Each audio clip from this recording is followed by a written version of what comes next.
प्रदेश के मुख्यमंत्री भूपेश बघेल रविवार को धमतरी पहुंचे। उनके साथ खनिज निगम अध्यक्ष गिरीश देवांगन, राज्य नागरिक आपूर्ति निगम अध्यक्ष रामगोपाल अग्रवाल विशेष रूप से कार्यक्रम में सम्मिलित हुए। देवपुर स्थित संत कबीर सेवा आश्रम परिसर में आयोजित 2 दिवसीय कबीर सत्संग मेला और युवोदय कार्यक्रम में वे शामिल हुए। इस दौरान मुख्यमंत्री भूपेश बघेल ने वाचनालय का लोकार्पण और सत्संग भवन का भूमि पूजन किया। वहीं कबीर आश्रम को 20 लाख रुपए सहित देवपुर को पर्यटन स्थल के रूप में विकसित करने के लिए फंड देने की घोषणा की। सौंदर्यीकरण के लिए जो भी राशि लगेगी, कलेक्टर मैंने निर्देश दे दिया है, उसका प्रोजेक्ट बना ले, उसकी राशि स्वीकृति कर दी जाएगी। उसी प्रकार से यहाँ कबीर के मानने वाले भी बहुत हैं और उनके भी जो आश्रम है, पुस्तकालय है, वाचनालय है, तो उसके लिए 20 लाख रुपया। और उसी प्रकार से हमारे सतनामी भाई की जो यहाँ जैद खाम वगैरह, उसके सौंदर्यीकरण के लिए भी 10 लाख रुपए। मंच से सीधा संवाद भी होता रहा आपका किसानों के साथ और लोगों के बिल्कुल, साथ। ये सबसे अच्छी बात है। देखिए कि हम लोग भाषण देते हैं, चले जाते हैं, लेकिन जब नीचे से भी कोई सवाल आते हैं तो उसका जब जवाब मिलता है तो उनको संतुष्टि मिलती है कि शासन की योजनाओं के बारे में बहुत सारी जानकारी ली गई, चाहे वो बारदाना के संदर्भ में हो, चाहे धान खरीदी के मामले में हो, पेमेंट के मामले में हो, चाहे इंदिरा आवास के मामले में हो, शराबबंदी के मामले में, सब बारे में विस्तार से चर्चा हुई। और यही हमारा छत्तीसगढ़ है जिसमें हम सब एक दूसरे से सवाल पूछ सकते हैं। उत्तर प्रदेश में तो ये है कि मुझे कहा गया है कि आप लखीमपुर खीरी के बारे में कोई बात नहीं करेंगे, उनके जो मृतक परिवार है उसको मंच में नहीं लाएंगे, उसे सम्मानित नहीं करेंगे, अजय मिश्रा टेनी के बारे में कुछ भी नहीं बोलेंगे। ये बंदिश के साथ मुझे अनुमति दी गई थी। ये छत्तीसगढ़ है जहाँ कबीर गुरु घासीदास जैसे संतों की वाणी यहाँ गूंजती है।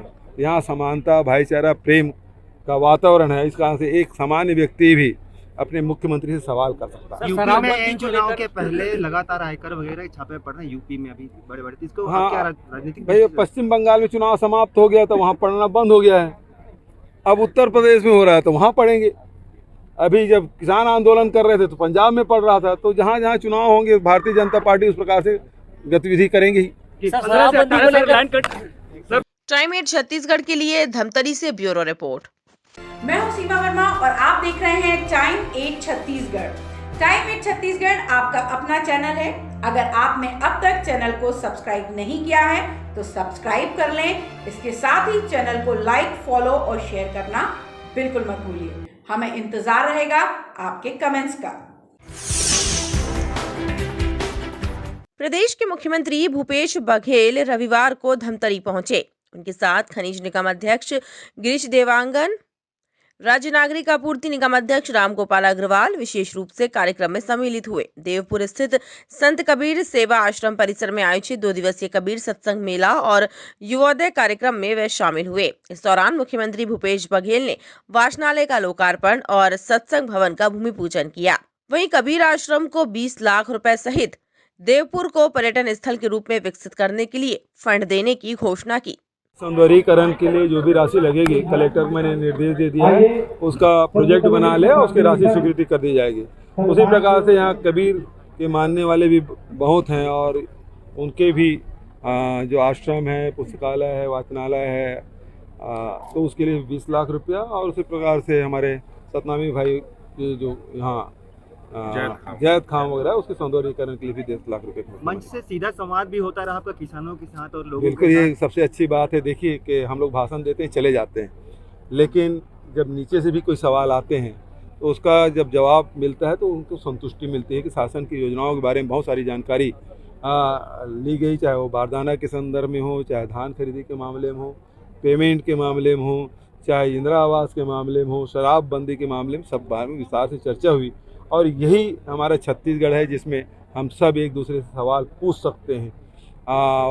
उत्तर प्रदेश में तो ये है कि मुझे कहा गया है कि आप लखीमपुर खीरी के बारे में कोई बात नहीं करेंगे, उनके जो मृतक परिवार है उसको मंच में नहीं लाएंगे, उसे सम्मानित नहीं करेंगे, अजय मिश्रा टेनी के बारे में कुछ भी नहीं बोलेंगे। ये बंदिश के साथ मुझे अनुमति दी गई थी। ये छत्तीसगढ़ है जहाँ कबीर गुरु घासीदास जैसे संतों की वाणी यहाँ गूंजती है। यहाँ समानता, भाईचारा, प्रेम का वातावरण है। इस कारण से एक सामान्य व्यक्ति भी अपने मुख्यमंत्री से सवाल कर सकता है। यूपी में इन चुनाव के पहले लगातार आयकर वगैरह छापे पड़ रहे हैं, यूपी में अभी बड़े इसको हाँ, क्या राजनीतिक भाई पश्चिम बंगाल में चुनाव समाप्त हो गया तो वहाँ पढ़ना बंद हो गया है।